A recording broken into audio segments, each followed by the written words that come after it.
चंदौली लोकसभा चुनाव के लिए समाजवादी पार्टी की तैयारी, प्रभारियों को सौंप दी गई है जिम्मेदारी। बताते चलें कि इस दौरान चंद्रशेखर यादव ने कहा कि समाजवादी पार्टी 26 जनवरी से जनपद के सभी विधानसभा क्षेत्रों में पीडीए पखवाड़ा आयोजित करने की दिशा में काम कर रही है। चंदौली जिले में कड़ाके की इस ठंड में समाजवादी पार्टी पिछड़ा, दलित व अल्पसंख्यकों को न्याय के लिए सक्रिय नजर आई। मुसाफिर सिंह चौहान ने बताया कि राष्ट्रीय नेतृत्व के निर्देश पर जनपद में आयोजित होने पीडीए पखवाड़ा को लेकर लेडुआ के पोखरे पर मुगलसराय विधानसभा के प्रभारियों संग बैठक की गई है, जिसमें अयूब खान ने सेक्टर प्रभारियों व अन्य पदाधिकारियों को पीडीए जन पंचायत को लेकर समाजवादी पार्टी के नीति निर्देशों से अवगत कराया। साथ ही विधानसभा क्षेत्रों में पीडीए पखवाड़ा आयोजित करने की तिथियों पर मंत्रणा करते हुए पदाधिकारियों को उसे सफल बनाने का दायित्व भी समझा। इसके साथ ही सपाइयों ने पिछड़े, दलितों व शोषित को हक के लिए लड़ाई लड़ने वाले कपूरी ठाकुर को याद कर उन्हें श्रद्धांजलि भी दिया। ये अपना परिचय दें आप। मुसाफिर सिंह चौहान, समाजवादी पार्टी प्रदेश कार्यकारिणी सदस्य। मुसाफिर जी, आज यहाँ पर कौन सा कार्यक्रम आयोजित किया और हो रहा है और इसका क्या उद्देश्य है? वर्तमान समय में देश और प्रदेश में भाजपा की सरकार है और भाजपा की सरकार में पिछड़ों का, दलित का, अल्पसंख्यकों का, मुस्लिम अल्पसंख्यक हो, बौद्ध हो, सिख हो, ईसाई हो, जैन हो, सबका शोषण हो रहा है, सबके साथ अत्याचार हो रहा है। पूरे देश में पीडीए के लोगों में त्राही त्राही मचा हुआ है और भाजपा कुछ सुन नहीं रही है। न इनको कहीं नौकरी मिल रहा है, न इनको सम्मान मिल रहा है, इनको हर जगह अपमान मिल रहा है। जहाँ भी भाजपा की सरकार है, भाजपा वाले इनके सर पर पेशाब कर रहे हैं, भाजपा वाले महिलाओं के साथ दुर्व्यवहार कर रहे हैं, नंगे बदन उनको रोड पर घुमाया जा रहा है। और इसलिए माननीय हम लोगों के नेता राष्ट्रीय अध्यक्ष अखिलेश यादव जी का ऐसा सोच है कि पीडीए को लोगों को जोड़ा जाए और जुड़े हुए भी लोग हैं, क्योंकि अगर जुड़े रहेंगे तो इनके साथ कोई अत्याचार नहीं कर सकता। भारतीय जनता पार्टी का स्लोगन है कि जो है सबका साथ सबका विकास, और आप कह रहे हैं कि जो है इनका जो है शोषण हो रहा है, क्या कहना चाहेंगे आप? ऐसा कह के वो गुमराह कर रहे हैं लोगों को, क्योंकि वो बताए थे कि सब अच्छे दिन आएंगे। अच्छे दिन का मतलब होता है कि लोगों को नौकरी मिले और जो संविधान हमारा है उसकी रक्षा होनी चाहिए। और संविधान में और आरक्षण ही नहीं रहेगा, नौकरी ही नहीं रहेगी तो संविधान का मतलब भी ख़त्म कर देना चाहते हैं। इसलिए हम लोग पीडीए को एकजुट कर रहे हैं। उनके सम्मान में जो उनके साथ हर जगह अत्याचार हो रहा है, उनके साथ उनको अपमानित किया जा रहा है, कि आने वाले समय में सब लोग एकजुट होकर के इस कार्यक्रम, इस पखवाड़ा को ध्यान में रख करके जो है क्या चाहते हैं कि जो है क्या हो जाए, जो है समाजवादी पार्टी के माध्यम से क्या चाहते हैं और क्या करना चाहते हैं आप? यही चाहते हैं कि पीडीए लोग जुड़े रहें, इनका वोट न बटने पाए न घटने पाए। आने वाले समय में लोकसभा का जो चुनाव होने वाला है, इसमें पीडीए के लोग और भी जो सताए गए लोग हैं वो एकजुट होकर के भाजपा के खिलाफ वोट करें, जिससे जनता में एक अच्छा मैसेज जाए, उन्हें संविधान का जो मूल स्वरूप है उन्हें वो उपलब्ध हो सके, लोगों को नौकरी मिल सके, उनकी गरीबी दूर हो सके, उनको सम्मान मिल सके। यही पीडीए का उद्देश्य है। इसी उद्देश्य से हम लोग पूरा 15 दिन लगातार पर डे 2-3 बैठकें कर रहे हैं। ये अपना परिचय दें आप। मैं चंद्रशेखर यादव, समाजवादी पार्टी का विधानसभा प्रत्याशी रहा हूँ मैं। चंद्रशेखर जी, ये बताइए कि आज ये शिवाला मंदिर पर जो है ये पीडीए का जो पखवाड़ा आपने लगाया है, ये क्या कार्यक्रम है?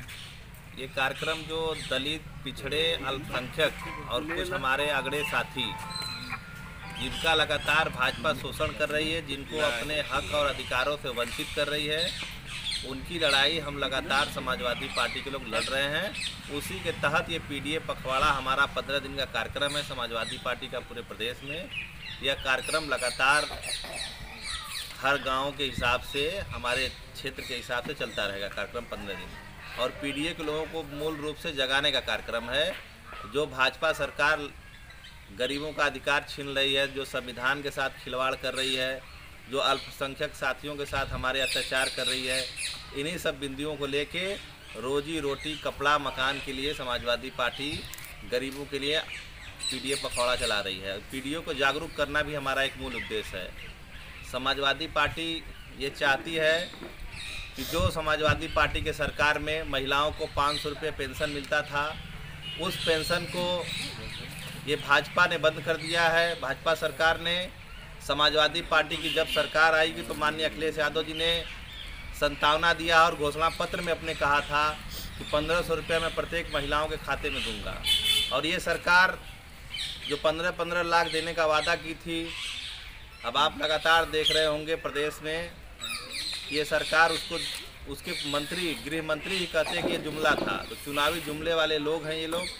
और समाजवादी पार्टी ने महिलाओं के लिए, नौजवानों के लिए लगातार भर्तियां निकाल दी थी। हर विभाग में भर्ती आ गई थी। एक छोटा सा उदाहरण रहा होगा आपके बिहार के प्रदेश में। चंद्रशेखर जी, ये पीडीए का जो है कुछ कोई फुल फॉर्म वगैरह भी होता है क्या? जो है पीडीए का फुल फॉर्म पिछड़ा दलित अगड़ा।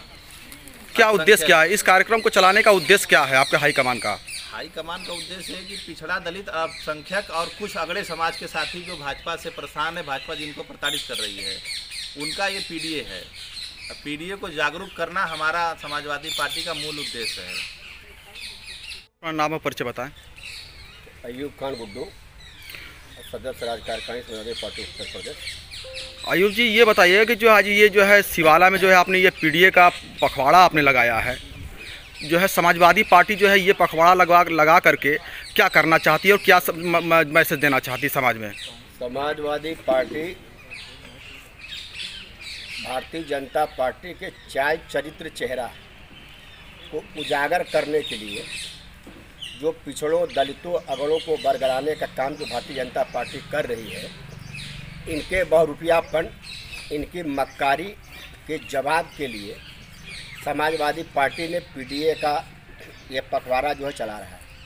और ये समाजवादी पार्टी जो पीडीए नाम दिया, ये पीडीए नारा नहीं है, ये पीडीए एक मिशन है। जब जब ये चुनाव आता है तो भारतीय जनता पार्टी पिछड़ों, दलितों, अल्पसंख्यकों, अगड़ों को आगे करके हिंदू बना लेती है और जब चुनाव बीत जाता है तो इनको जातियों में बांट देती है।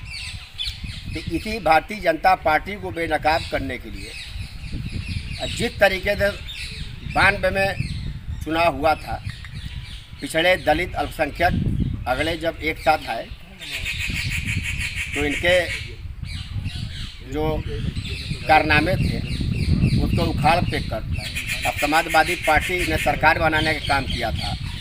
वही हाल 2024 में होने जा रहा है। ये समाजवादी पार्टी के कामों को कारनामे बताने वाले अपने कारनामे पर गौर नहीं करते हैं। अब आप बताइए, आप पत्रकार बंधु हैं, सबका साथ, सबका विकास, सबका विश्वास। अब विकास किसका हो रहा है? बिना भाजपा के पदाधिकारी कह रहे हैं कि हमने राम मंदिर का जो मुद्दा था वो क्लियर करके हमने उसकी प्राण प्रतिष्ठा करा दिया है और हमारी सरकार जो है निस्संदेह सरकार हमारी बनने जा रही है। क्या कहेंगे आप? अच्छा, आप बताइए, आप पत्रकार बंधु हैं, ये भगवान राम पहले आए कि पहले ये सब आए? हजारों साल पहले भगवान रामचंद्र जी आए, उनको मर्यादा पुरुषोत्तम राम जी कहा गया है। वो सबके हैं कि सिर्फ भाजपा के हैं? एक ये नारा दे रहे हैं कि जो राम को लाएंगे हम उनको लाए, जो राम को लाए हैं हम उनको लाएंगे। तो इनसे यह पूछिए कि ये राम इनको लाए हैं कि ये राम को लाए हैं? तो क्या लगता है कि जो है अभी जो आगामी यही इनके कारनामे को उजागर करने के लिए, पिछड़ा दलित को जगाने के लिए कि आपको धर्म के नाम पर बरगलाया जा रहा है, आपके विकास, रोजी रोटी, आपके बच्चों को नौकरी नहीं, आपके रोटी कपड़ा मकान नहीं, सिर्फ 5 किलो गल्ला दे करके बच्चों को पढ़ाने का काम हमारी माताएं बहनें अपना पेट काट के जो है बच्चों को पढ़ा रही है। तो क्या लगता है कि सबका साथ, सबका विकास ये जो है धरातल पर उतर नहीं रहा का भाजपा का? ये कहीं कुछ नहीं दिख रहा है, सिर्फ विकास चंद लोगों को हो रहा है, भारतीय जनता पार्टी के लोगों का विकास हो रहा है। क्या संदेश देना चाहेंगे जो है अपने कार्यकर्ताओं को? कार्यकर्ताओं को यही, अपने समाजवादी पार्टी के कार्यकर्ताओं से बस यही मेरी गुजारिश है कि जिस तरीके से माननीय राष्ट्रीय अध्यक्ष जी ने पीडीए का एक मिशन चलाया है, तो हमारे सभी साथी, पीडीए का मतलब ये नहीं है, और विधानसभा अध्यक्ष जी हों, महासचिव जी हमारे हैं, हमारे मुसाफिर भाई हैं, तो हमारे पूर्व प्रत्याशी चंद्रशेखर भाई भी हैं। हम यही चाहेंगे कि पीडीए सिर्फ नारा बनकर न रह जाए। पीडीए का मतलब कि समाजवादी पार्टी कार्यकर्ताओं को हर पिछड़े, दलित, अल्पसंख्यक के सुख दुख, हर परेशानी में उनके साथ कंधे से कंधा मिला के खड़ा होना होगा, उनको जोड़ना होगा। और जब हम इनके साथ कंधे से कंधा मिला के चलने में अगर कामयाब हो गए, उनसे उनको जोड़ लिए और वो 10 लोगों को जोड़ लिए, तो आने वाले 2024 में समाजवादी पार्टी को 50 सीट से जीतने से कोई रोक नहीं सकता है। इसी लक्ष्य के साथ समाजवादी पार्टी अपना काम कर रही है।